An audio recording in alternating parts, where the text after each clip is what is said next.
మరి తండ్రికి తగ్గ తనయుడిగా ఇంకో 4 అడుగులు ముందుకు వేసి మహిళకే కాదు దళిత మహిళలు కూడా ఈ శాఖని సమర్థవంతంగా నిర్వహించగలరన్న మంచి నమ్మకంతో ఈ రోజున జగనన్న మరి సుచరిత గారికి ముందిచ్చారు, తర్వాత నాకు ఇవ్వడం జరిగింది.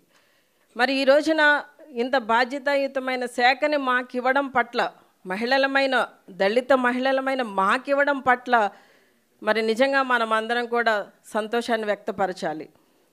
మాట్లాడితే ఇప్పుడున్న వంగలపూడి అనిత గారు మాట్లాడుతున్నారు, జగనన్నని చాలా తక్కువ చేసి కించపరిచే విధంగా మాట్లాడితే పులివెందుల ఎమ్మెల్యే అంటుంది ఆవిడ. కరెక్టే, జగనన్న పులివెందుల నుండే ఎన్నికయ్యారు, పులివెందుల ఎమ్మెల్యేగానే ఉన్నారు.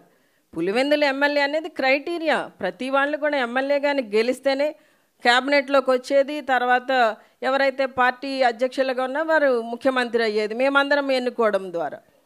మన చిన్న లాజిక్ ఆవిడ ఎలా మిస్ అవుతున్నారో తెలియట్లేదు. కానీ ఆ పులివెందుల ఎమ్మెల్యే గారు తీసుకున్న నిర్ణయం వల్లనే ఈ రోజున ఆవిడ మళ్ళీ హోంమంత్రిగా ఉందన్న విషయాన్ని ఆవిడ మర్చిపోతున్నారు.